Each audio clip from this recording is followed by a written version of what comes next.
Vaxtınız xeyir. Bugün sizinlə, yəni 15 mart 2026-cı il tarixində keçirilmiş buraxılış imtahanı riyaziyyat fənninin sualların izahına baxacağıq. Sualların izahına keçməmişdən əvvəl onu qeyd edim ki, bir neçə gün sonra blok imtahanı hazırlaşanlar üçün yeni qrup açılacaq. Belə ki, həmin qrupla biz keçirilməyən mövzular limitdir, törəmədir, inteqraldır, isbat suallarıdır, binomdur və s. hansı ki bunlar buraxılış imtahanı düşmür, blok imtahanı düşür. Bu mövzular üzrə hazırlığa başlayacaq. Yəni bu mövzular keçiriləcək. Daha sonra əvvəlki ilin buraxılışları işlənəcək. Təkrar olunacaq proqram imtahana tam hazır formada gedəcəksiniz. Əgər blok imtahanına hazırlaşmaq istəyirsinizsə, ekranda göstərilən nömrə ilə 050 575 32 71 nömrəsindən əlaqə saxlaya bilərsiniz. İndi isə keçək sualların izahına. Birinci sual.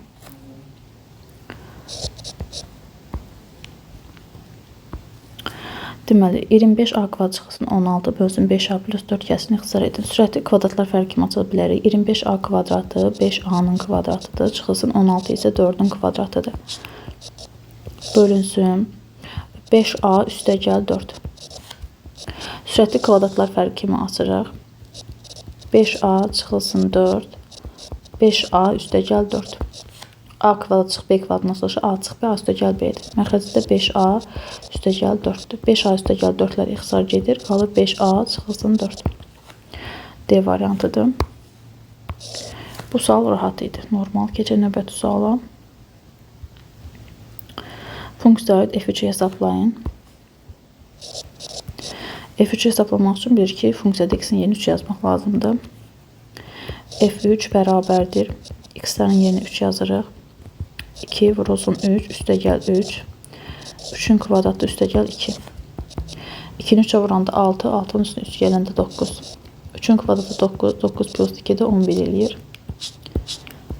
Deməli, cavab olacaq 11-də 9 iyi. İkinci sualda rahat sual idi. Keçək üçüncü suala. Deməli, trapesiyanın sahəsini tapın. Düzbucaqlı trapesiyada oturacaqlarını verib. Bu isə düzbucaqlı trapesiyanın yan tərəfi eyni zamanda hündürlüyüdür. Trapesiyanın sahə düsturu A üstəgəl B bölünsün 2 vurulsun H-dır. Oturacaqlarımız 2 və 4-dür. 2 üstəgəl 4. Oturacaqlar cəminin yarısı. Oturacaqları toplayıb 2-yə bölüb hündürlüyü 12-yə vururuq. Bərabərdir. 2-ci dörtgəndə 6. 6-nı 2-yə bölsəm 3. Vur 12. 3-ü də 12-yə vursaq eləyəcək 36. Bu sual hələ ki rahat gedir. Dördüncü suala baxaq.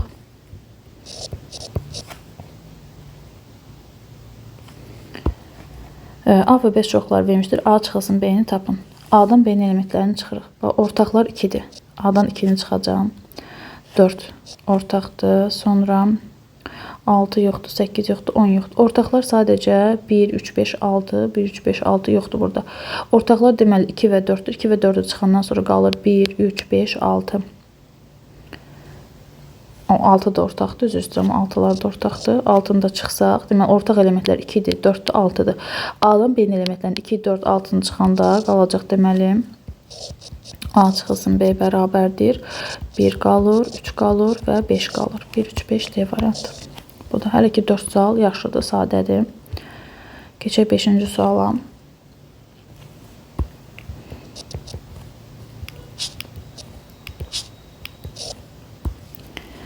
A-nın kvadratı çıxılsın 24A. Çox adresinin qrupları ayrı. Ortaq vuruq kimi 12A-nı çıxararıq. 12A-nı ortaq vuruq kimi çıxarsa burada qalır A çıxılsın, burada 2 qalır. 12A vurulsun, A çıxılsın 2. Bu da sadədir. 5 sual hələ ki yaxşı gedir. 66-ya baxaq. 65 idi. Permütasiya 4-dən 4, 3-dən 3. Permütasiya n-dən n faktoriala bərabərdir. Permütasiya n-dən bizə n faktorial verir. Yəni permütasiya 4-dən 4, 4 faktorial eləyir. Üstəgəl permütasiya 3-dən 3-də 3 faktorial eləyir. 4 faktorial 1, 2, 3, 4-ün hasılı deməkdir. 3 faktorial 1, 2, 3-ün hasılıdır. 2-nin 3-ə 6, 6-ın 4-ə 24. Üstəgəl 2-nin də 3-ə 6. 24-ün də 6-nı toplasaq 30. C. Bu da normaldır, düstur bilən üçün. 6 sual yaxşı getdi. Bu artıq trigonometriyadan məlumatı olan uşaqlar üçündür. Orta səviyyəli sual da artıq bu. Kosinus 271 A bərabərdir. Kosinüs 271 dərəcə. B bərabərdir. Tangens mənfi 187 dərəcə. Tangens tək funksiya olduğu üçün mənfini önə verir, qarşıya verir. Mənfi tangens 187 dərəcə olur. 271 dərəcə neçənci rübün bucağıdır? Rüblərə baxsaq, deməli birinci rüb, ikinci rüb, üçüncü rüb, bu isə dördüncü rübdür. 0, 90, 90, 180, 180, 270, 270, 360. Bax, 270, 360 dördüncü rübdür. Bu isə 271 dərəcədir. 271 dərəcə dördüncü rübə düşür. Kosinüs da nə deməkdir? X-dir. Kosinüsün rübləli işarəsini nəyə görə müəyyən edirdik? Biz X-a görə. X da bilirik ki, koordinat başlanğıcında sağda X müsbət olur, solda isə mənfi olur. Yəni birinci və dördüncü rüblərdə kosinüs, yəni X müsbətdir. İkinci, üçüncü rüblərdə mənfidir. 271 dərəcə dördüncü rübə düşdüyü üçün dördüncü rübün kosinüsü müsbətdir. Bu olacaq müsbət. Yəni A sıfırdan böyükdür. A böyükdür 0. Tangens 187 dərəcə. 180 dərəcə buradır. 187 bura düşür. 180, 270 aralığı 3-cü rübdür. Bu isə 90-dır. Burada 0-dır həmçinin. Deməli, 180, 270 aralığı düşür 3-cü rübə. Birinci və 3-cü rüblərdə tangensin işarəsi müsbətdir. Tangens müsbətdir. Amma qarşıda mənfi olduğu üçün bu artıq mənfi olacaq. B mənfi olacaq. 3-cü rübdə tangens müsbətdir. Qarşıda mənfi üçün mənfi olur. A müsbət, B isə mənfi. A-nın müsbət, B-nin mənfi olduğu rüb A variantıdır. 68-ci sual. 16 üstündə 0,36 vurulsun. 16 üstündə 0,14. Əsaslar eynidirsə, vuranda əsas qalır, üstlər toplanır. 0,36 ilə toplayırıq 0,14. EC 0,50, yəni 0,5. 16 4-ün kvadratıdır. Yazırıq. 4-ün kvadratının üstü 0,5. 4 üstündə 2-də 0,5-ə vuranda 1 eləyir. EC 4. Bu da olur D variantı. 69-a baxaq.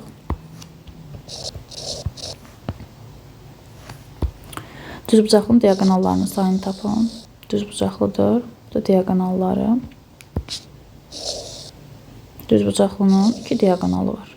Diaqonalların sayını tapın 2. Bu da rahat sualıydı. Bu da orta səviyyəli sualdır. Sonra keçək 70-ci suala.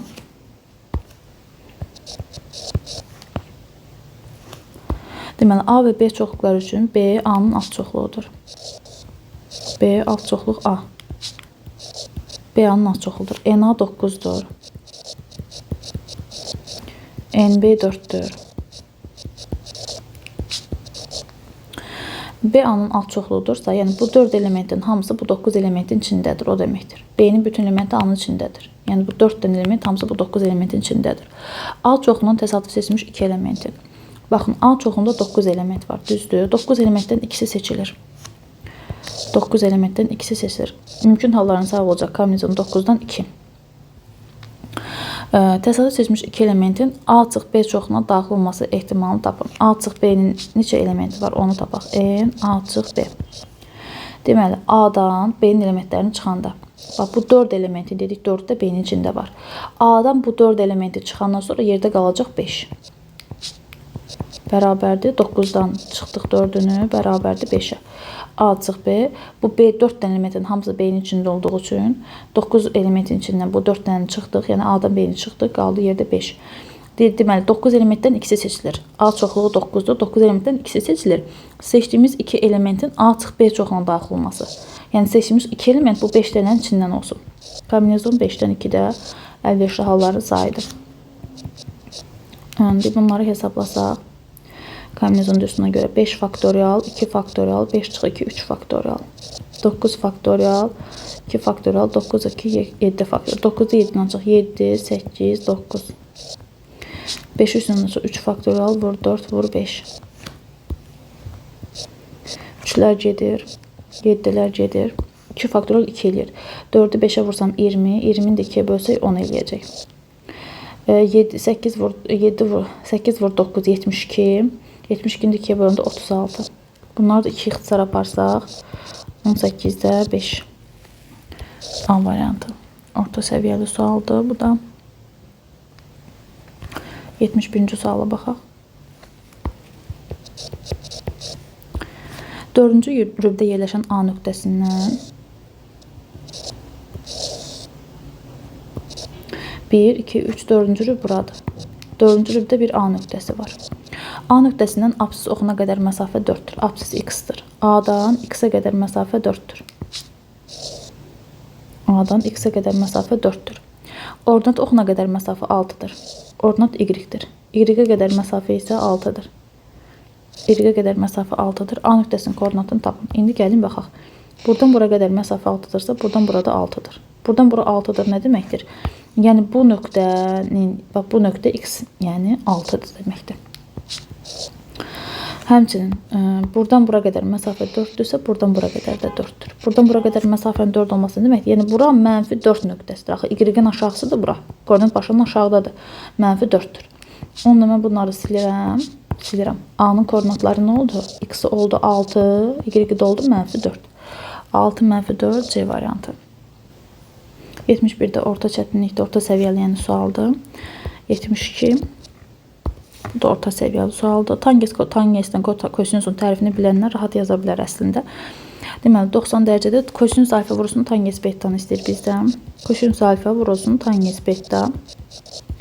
Kosinüs alfa nə idi? Alfaya baxırıq biz. Alfaya bitişik katetin hipotenuzalı müsbətdir. Kosinüsun tərifi alfa bucağına baxırıq amma alfa bucağına bitişik katetin A-nın hipotenuza olan nisbətisi vurusun tangens betta. Betta bucağının tangesinə baxsaq, tanges nə idi bəs? Qarşı katet və bitişik katet. Bettanın qarşısındakı katet A-dır. Bettaya bitişik katet isə B-dir.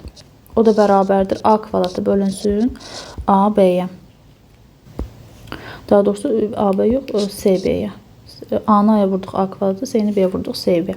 A kvadratı bölünsün C-B. Bu da elə B variantına uyğun gəlir. Bu tip suallarda əvvəlkilərdə buraxılışda iştirak edibdir. 73.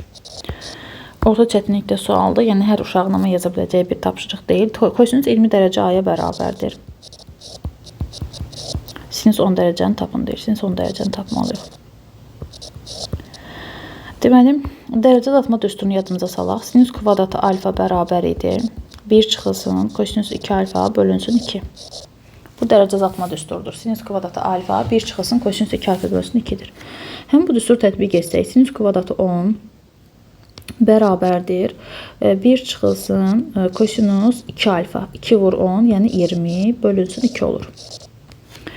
Buradan da sinüs kvadratı 10 bərabərdir. 1 çıxılsın, kosinüs 20-ni bizə A veribdir. Bölünsün 2. Sinüs 10 da bərabərdir. Burada plus minus kök altında 1 çıxılsın, A bölünsün 2-dir. Amma 10 birinci rübün bucağıdırsa, deməli bu müsbət olmalıdır. Kök altda 1 çıxılsın, A böl 2. Bu orta çətinlikdə tapşırıqdır. Trigonometrini yaxşı bilənlər yaza bilər. 74 prizma sadə gəlibdir. Deməli, oturacağının perimetri P oturacaq bərabərdir 15. Yan teli 9 olan düz prizma. Düz prizmanın yan teli elə onun hündürlüyünə bərabərdir. Yan səttin sayəsini tapın. Esyan düsturlarını bilirsinizsə mövzunu yaza bilərsiniz. Esyan bərabərdir. P oturacaq vurulsun H-a. Prizmanın yan səthi P oturacaq vurulsun H-dır. P oturacaq 15-dir. H-da 9 verib. Oturacağın perimetri 15-dir. Yan teli ilə hündürlük deməkdir 9-dur. 45, 135 eləyəcək. Deməli, 74-də də cavab 135-dir.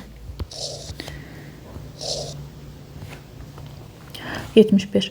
Uzunluğu 500 və 300 metr olan iki tuneldən birincinin son nöqtəsi ilə ikincinin başlanğıc nöqtələri arasındakı məsafə 15 kilometrdir. Buranı deyir. Uzunluğu 200 metr və sürəti 64 kilometr saat olan qatar birinci tunelə girməyə başladığı andan neçə dəqiqə sonra ikinci tuneldən tamamilə çıxar. Deməli, qatar əvvəlcə 500 metr gedəcək. 500 metr. Sonra 15 kilometr. Bu metrdir, amma bunlar kilometrdir. 15 kilometr. Sonra 300 metr. 300 metr.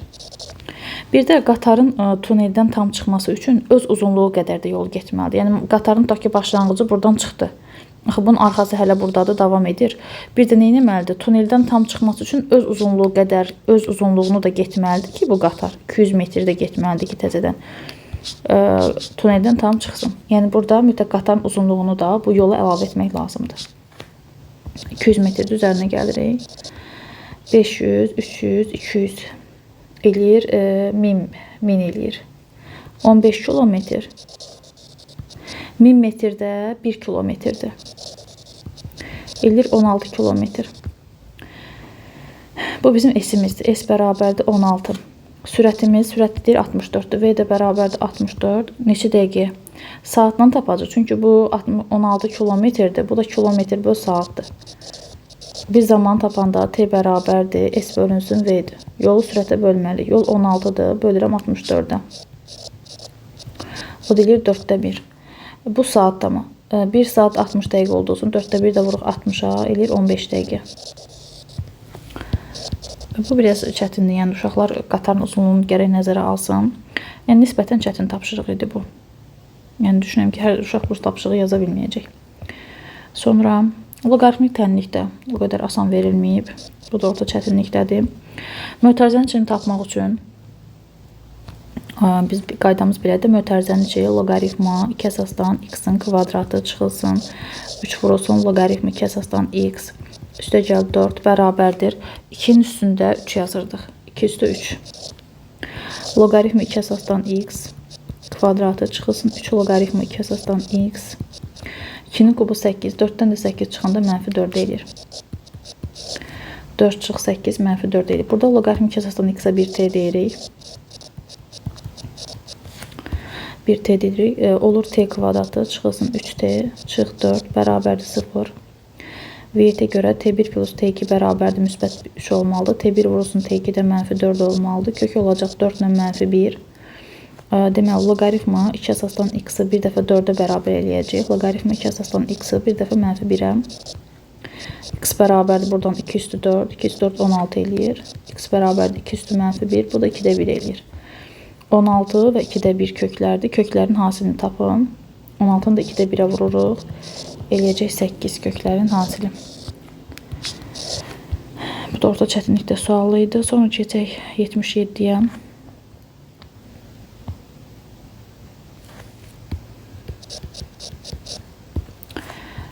X kvadratı çıxılsın 6x çıxılsın 7.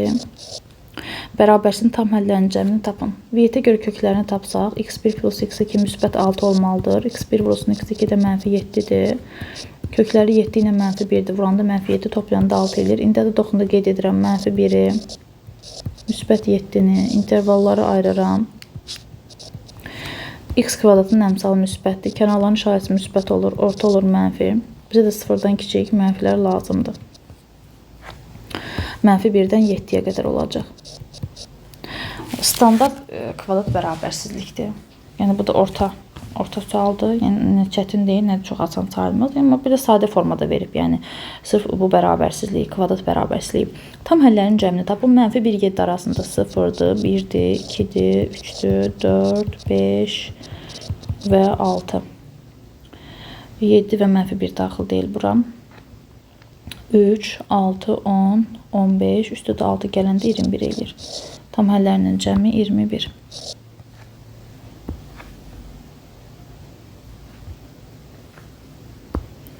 İfadənin qiymətini tapın. Deməli, loqaritma 2 əsasdan kök altında 14 üstə gəl 2 vurulsun. Loqaritma 3 əsasdan kök altında 7 üstə gəl. Elgə 100, loqaritma 10 əsasdan 100 deməkdir. 100 də 10-un kvadratıdır. 10 əsasdan 11 edir, 2 edir. Yəni elgə 100, loqaritma 10 əsasdan 100, 2-dir. Onda 7 ilə 2-ni toplasam, belə 9 eləyəcək. Birbaşa burada 9 yazaq. Loqaritma 2 əsasdan kök altında 14 üstə gəl 2 vurulsun. 3 əsasdan 9 da 2 eləyir. Çünki loqaritma 3 əsasdan 9 da 3-ün kvadratıdır. 3 əsasdan 3 1 eləyir, 2 qalır burada. O da bərabərdir loqaritma 2 əsasdan kök altında 2-ni 2-yə 4, 14-ün 4, 18. Loqaritma 2 əsasdan 18-1. Burada deyəsən bir dəqiqə üzr istəyirəm. Sanki nəsə səhv getdi. Bir dənə baxım. Bu 9, kök altı 9-dan, bu kök altında 9 idi. Hə, mən burada biraz tələsdim. Üzrlü sayın 3 əsasdan kök altında 9 idi. Deməli, elgə 100 2 eləyir. 7-nin üstü 2 gələndə 9 eləyir. Amma bu kök altında 9-dur. Ona görə loqaritma 2 əsasdan 14 üstə gəl 2 vurulsun. Loqaritma 3 əsasdan kök altında 9-dan 3 çıxır. Bu da bərabərdir loqaritma 2 əsasdan kök altında 16 plus loqaritm 3 əsasdan 3 1 eləyir 2 qalır. Daha doğrusu 14 plus 2. Loqaritm 2 əsasdan 16 eləyir bu. 16-dan da 4 çıxacaq. 2 əsasdan 4 də 2 eləyir. Burada cavab 2 eləyəcək. Doğru cavab 2-dir. Bu da elə də asan deyil. Orta çətinlikdə sualdır. Əsas ətraflardır. Bir də deyim, açıqlar 9 martla müqayisə eləyəndə 9 bax məsələn bu düşünürəm çətindir, çətin sualdır. Yəni bu orta çətinlikdədir. Bu da çətin sualdır. Sonra bunun özü də o qədər asan sual deyil. Belə. Yəni 9 martla müqayisədə bunun açıqları bir balaca daha çətindir. 9 qapalıları daha doğrusu. 9 martda qapalılarda daha asan idi suallar, nəinki burada. Bunun da ətraflıları 9 marta, bayaq baxdım ümumi göz gəzdirdim sualları. Ətrafları düşünürəm ki, 9 marta nisbətən, məsələn bu yazacaq bu sual. 9 martda belə bir açıq sual yox idi. Məsələn bu rahat sualdır, elə də çətin sual deyil ətraflılara görə. Bir də deyək də 9 martda qapalılar çox asan idi 15 marta nisbətən. Ətrafları isə 9 martın ətrafları 15 martın ətraflarına nisbətən daha çətin idi. Təbii ki, burada da çətin suallar var, amma müqayisə eləyəndə mən uşaqlara da yəni bu proqnozu vermişdim ki, böyük ehtimal belə olacaq. Yəni açıqlar daha çətin olacaq. 9 martla müqayisədə qapalılar, daha doğrusu qapalı suallar 9 martla müqayisədə daha çətin bir balaca. Açıqlar da 9 martla nisbətən daha asan olacaq. Elə dediyim kimi də oldu. Yenə də ümumi götürəndə asan tipli sual da var, çətin tipli də, orta tipli də suallar var. Yəni uşağın bilik səviyyəsinə uyğun da nəticəsi olacaq. İndi baxaq 79-a. Topluda var belə bir sual. Təkrar işlənmiş suallardır. Katetləri 6 və 8 olan düz bucaqlı üçbucağın böyük katet ətrafına fırlanmasından alınan fiqurun yan səthinin sahəsini tapın. Düz bucaqlı üçbucağı çəkirik. Katetin biri 6-dır, biri 8-dir. Hansı katet ətrafında fırlanırsa, həmin katet olur hündürlük. Yəni böyük katet 8 olduğu üçün biz bunu 8-in ətrafında fırlayacağıq. Belə bir konus alınacaq bizdə. Yəni böyük katetin ətrafında fırlayırıqsa, böyük katet hündürlük olur. Digər katet isə bizdə radius olur. 6, 8 Pifagordan bura 10 olur. Amma bax bunu Pifagordan yazın. Ətraflı sualdırsa, bunu yazın. L kvadratı bərabərdir 6-nın kvadratı plus 8-in kvadratı. Bax bunu yazın. L də olacaq buradan 10. 100 o da 10. Doğran oldu 10. Bu radiusdur bizdə. R-dir. Bu H-dır. Bu da doğrandır. Yan səthinin sahəsini tapın. Yan səthinin sahəsi PRL-dir. S yan bərabərdir konusda PRL. Pi vurulsun R-imiz 6-dır. Doğranımız da 10 oldu. 60 pi. 9 martda belə bir ətraflı sual yox idi. Hamısı çətin idi. Burada da digər ətraflar da elə asan deyil. Amma nisbətən də, yəni 9 martın bu ətrafları elə idi ki, yəni orta səviyyəli uşaq onun heç bir sualı oradan cavablandıra bilmədi. Yəni. Belə. Keçək 80-ə. 80-ci sualda Samir hər birinin satış qiyməti 250 manat olan su filtrlərinin satıldığı mağazada işləyir. Onun sabit əmək haqqı 1000 manatdır. Deməli, satış qiyməti 250 manatdır. Hər birinin satış qiyməti 250 manat olan su filtrlərinin satıldığı mağazada işləyir. Onun sabit əmək haqqı 1000 manatdır. Əmək haqqı da 1000 manatdır. Bundan əlavə satdığı hər filtrin satış qiyməti 250 manat idi da. Satış qiymətinin 4% qədər bonus alır. Nə qədər filtr satsa 4% əlavə bonus alacaq. Onda biz 250-nin 4%-ni tapaq ki, yəni nə qədər bir filtr 250 manatdır. Bir filtrə görə 4% qədər, yəni nə qədər bu bonus alacaq, neçə manat? 250-ni vuruq 4-ə bölürük 100-ə. 25-i 4-ə vuranda 100 eləyir. Bu da olur 1000. 1000-i də 100-ə bölsəm 10.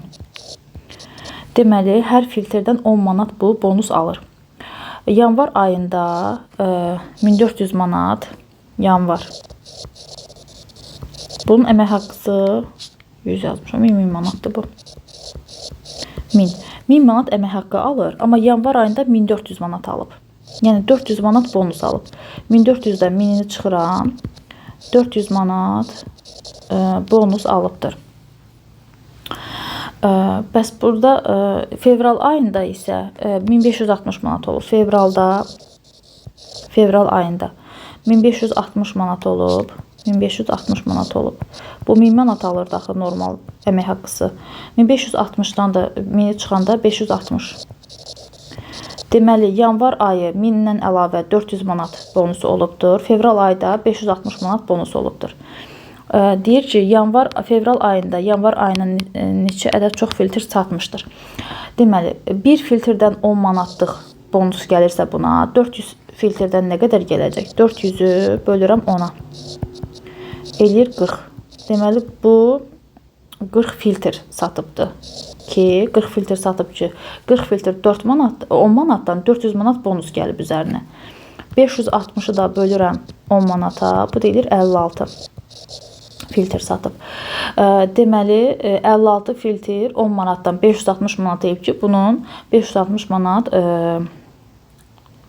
bonusu olubdur. İndi bizə deyir ki, fevral ayı, yanvar ayına neçə də çox filtr satmışdır. 56-dan da çıxırıq 40-ını 16. Cavab 16-dır.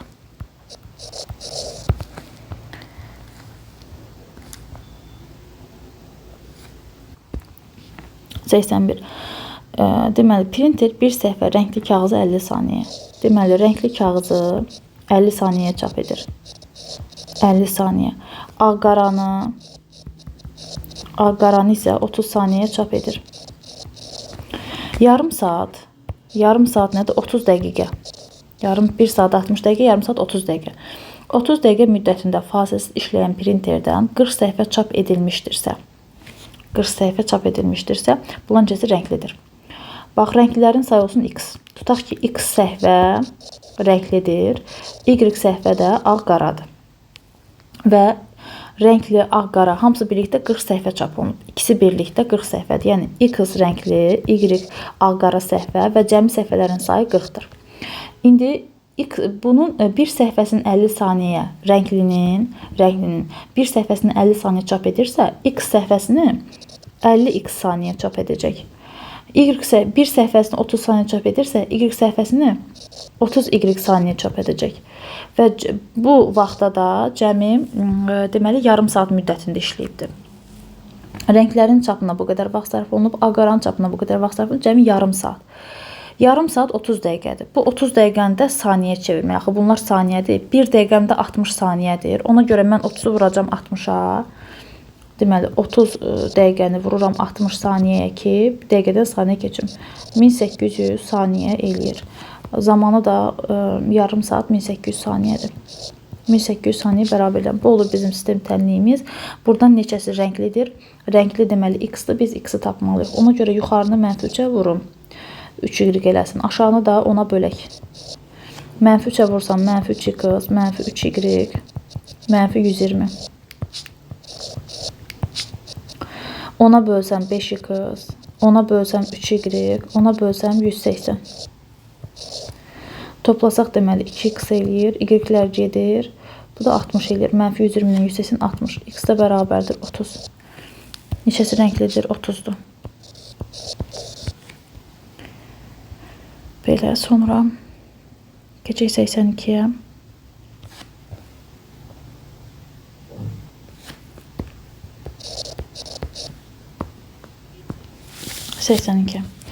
Səviyyəli görsənizdə şəkli kənardan çəkdim ki, orada rahat işləyək. Çevrə xaricindəki A nöqtəsindən çevrəyə AB və AB toxunanı və AD kəsəni çəkilmişdir. Deməli, AB bizdə toxunandır. AB toxunandır. AD isə kəsəndir. BAD 90 dərəcədir. Deməli, buranı bizə 90 dərəcə veribdir. 90 dərəcədir. AB kök altında 5-dir. AB-yə yazıram kök altında 5. AC 1-dir. A-dan C-yə 1-dir. Çevrənin radiusunu tapın. Bura x olsun, sonra radiusu taparım. Deməli, burada toxunan və kəsən var. Biz bunu burada görməliyik. Bu toxunandır, bu kəsəndən düzü şərtli deyir. Toxunan və kəsənin düsturu vardır çevrədə məşhur. Deməli, AB-nin kvadratı, toxunanın kvadratı bərabərdir AC-yə, kəsənin xaricdə qalan hissəsini vurduq ümumi kəsənə AD-yə. Toxunanın kvadratı bərabərdir kəsənin xaricdə qalan hissəsi vursun ümumi kəsən. AB kökdə 5-dir. Kökdə 5-in kvadratı bərabərdir AC 1-dir. A-dan D-yə də x plus 1-dir. Kökdə 5-in kvadratı 5 eləyəcək. Burada x plus 1-dir. X də bərabərdir. 5-dən 1-ini çıxsam 4. X-i 4 tapdıq. Deməli bizdə baxın, bu vətənin uzunluğu oldu 4. Bura X idi, o da 4 oldu. Aha, bura 4 oldu. İndi bizdən çevirən radiusunu istəyir. Buradan radius çəkirəm. Buradan da buradan çəkə bilərəm əslində. Radius çəkirəm. Buradan vətərə perpendikulyar çəkirəm. Əgər mərkəzdən vətərə perpendikulyar çəkibsə, o vətərin uzunluğu yarı bölür. Bax, bu 4-də böləcək 2-2. O vətərin uzunluğu 4-dür. Mərkəzdən vətərə perpendikulyar çəksə, onu yarı bölür 2-2. İndi digər tərəfdən, bunu da birləşdirirəm mərkəzlə. Bura fikir verin. Buradan bura kökdə 5-dirsə, buradan burada nə olacaq? Kökdə 5 olacaq. Burada yazıram kökdə 5. Buradan indi radiusu. Baxın, bu üçbucağa fikir verin. Bu üçbucaqdan biz, bax, bu üçbucaqdan radiusu tapa bilərik Pifaqordan. R-in kvadratı bərabər idi. Kökdə 5-in kvadratı çıxılsın üstəgəl 2-nin kvadratı. R-in kvadratı bərabərdir. Kökdə 5-in kvadratı 5, 2-in kvadratı 4. R-in kvadratı bərabər 9. R də bərabərdir 3-ə. Radius 3-dür. Bu biraz çətin tipli dəyərdir. Yine bunu da yaza bilər uşaqlar, amma hər şagird yaza bilməyəcək. 83-cü suala baxaq. 83-cü sualda, təkrar sualda əvvəlki ilin buraxılışlarında olubdu və topluda da oxşarlıq mövzusunda bu sual var. 83-də deməli dənizin, əvvəlcə mən bunun şəklini çək. Aha, A və B məntəqələrindən olan gəmilər A-yə və B-də düz xətlər üzrə hərəkət edirlər. A-dan Y-yə, B-dən D-yə hərəkət edirlər. D-dən Y-yə 12-dir. D-dən Y-yə 12-dir. B-dən D-yə 20-dir. B-də ümumi 20-dir. B-dən D-yə ümumi 20-dir. Baxın, elə sualı davam etməzdən əvvəl, bax, buradan biz Pifaqordan B-nin gəlin tapaq. B-nin kvadratı üstəgəl B-nin kvadratı bərabərdir. Betoncun kvadratının katetin kvadratını çıxmalıdır. 20-nin kvadratı 400-dən 12-nin kvadratı 144-dür. Bax, imtihanda da bunları yazmaq lazımdır. 144 çıxanda 256, B-yə də olur. Deməli 16. Bura oldu 16. Bax, bunun sonradan biz 16 tapdıq. Bu belə. Aha, sonra A-dan D-yə 9-dur. A-dan D-yə 9 verib. Eyni şəkildə də baxın. Yine buradan biz Pifaqordan A-yeni tapa bilərik. A-yenin kvadratı bərabərdir 9-un kvadratı üstəgəl 13-ün kvadratına. 81 plus 144 225. A-yə də bərabərdir 15-ə. A-dan Y-də ümumi 15-dir. A-yə 15 tamam. Aha, deyir ki, trayektoriyaların, burada 90 dərəcələri verib ayısı. Trayektoriyaların C kəsişmə nöqtəsindən D məntəqəsinə qədər məsafəni tapın. C-dən D-yə qədər C kəsişmə nöqtəsindən D məntəqəsinə qədər olan məsafəni tapın. Bura olsun X. Bura X-sə ümumi 20 idi. Bax, bizdə B-dən D-yə 20 idi. Onda 20-dirsə ümumi, bura qalırmı 20 çıxılsın X. Bu 20-ciliyin çox bizi qarışdırmasın. X dedim, bura oldu 20 çıx X. İndi gəlin, burada oxşarlıq hardadır ona baxaq. Oxşarlıqda məşhur bu üçbucaqlar var. Qum saatı formasında olan üçbucaqlar. Bax, A-da D-yə paraleldir, B-də perpendikulyardır, B-yə-də. Eyni düz xəttdə perpendikulyar olan iki düz xətt bir-birinə paralel olur. Eyni düz xəttdə perpendikulyar iki düz xətt bir-birinə paraleldir. Yəni bunlar bir-birinə paraleldir. Bax, bunlar paralel olduqları üçün bura alfa desək çarpazı burada alfa olur. Bura beta desək çarpazı burada beta olur. Bunlar qarşılıqlı bucaqlardır. Qamma qammadır. İndi gəlin oxşarlığı tətbiq edək bura. Deməli, oxşarlığı tətbiq etsən yuxarıda yazıram elə. Deməli, bizdən istəyir bu betanın qarşısındakı x-i. Bölürəm. Bu birisi betanın qarşısındakı 20 çıxılsın x-a. Bərabərdir. Başqa əlimizdə nə var? Deməli, burada qammanın qarşısı var. Burada deməli, qammanın qarşısı 9-dur. Burada isə qammanın qarşısı 16-dır. Deməli, qammanın qarşısı 9-dan 16-dır. Betanın qarşısı isə x-la 20 çıx x idi. Bu da betanın qarşısındakidir. İndi biz buradan bunu götürüm aşağı. Həll edib x-i tapaq. Çarpaz vursaq 16-nı x-a vuruq, çarpaz 16x bərabərdir. 9-u 20-yə vururam 180. 9 20 180, 9-u x-ə 9x. 9-u sola keçib 16 ilə toplasaq 25x bərabərdir 180. X də bərabərdir 180 bölürük 25-ə 7,2. 7,2. Və bu sualda oxşarlıq sualda, plus da topludakı sualda. Eyni ədədlər eyni olmaya bilər. Orada 7,2, 3,75 alındı. Hətta cavabı da yadımda qalıbdı. Və bu sual təkrar sualdır. Əvvəlki illərin buraxılışında da olub, topluda da olmuş sualdır ətraflardan. Ancaq yenə 9 martda ətraflarda elə bir sual yoxdur ki, biz təkrar sual olsun. Sadəcə bir sual 9-cu sinifin toplusundan salmışdılar. O da yəni çətin tapşırıq idi. 84-də keçək. 84-də. Bir hava yolu şirkətində tək istiqamətli biletin qiyməti 180 manatdır. Tək istiqamətli biletin qiyməti bu 150 manatdır. Aha. Deməli, gediş-dönüş təyinatlı biletin qiyməti 180 manatdır. Gediş-dönüş təyinatlı bilet də budur. Bu da 180 manatdır. Cədvəldə Asif və Nurayn bir şirkətdən aldığı biletlərin sayı göstərilmişdir. Yəni, Asif tək istiqamətli biletdən 18 çıxıq, gediş-dönüşdən x dənə alıbdır, saydı bunlar. Nuray tək istiqamətdən bu qədər sayda, geniş dönüşdən bu qədər sayda alıbdır. Onların hər iki növ biletdən ən az bilet alıblar. Yəni, hər iki növ biletdən də alıblar. Tək istiqamətdən geniş dönüşdən alıblar. Əgər onların ödədikləri ümumi məbləğ eyni olarsa, Nurayın aldığı tək istiqamətli biletin sayını tapın. Gəlin ödədiyi məbləği tapaq da. Asif tək istiqamətlidən 18 çıx x sayda alıbdır. 18 çıxısın x sayda alıbdır. Sayı budur. Qiyməti nə qədərdir? 150-dir. Vurmalıyıq 150-yə. Üstə gəl. Gediş dönüşdən x-dən alıbdır. Bunun da qiyməti 180. 180 vurmalıyıq x-a. Bərabərdir. İndi keçdik Nuraya. Tək istiqamətli biletdən sayı x plus 4-dür, qiyməti 150. 150 manatı vururam sayına x plus 4-ə. 15 çıx x-da, nə uzun tənlikdir. 15 çıxılsın x-da vurmalıyam 180-ə. Çətin deyil, ancaq belə vaxt aparandır da bunları bir-birinə vurub hesablamaq.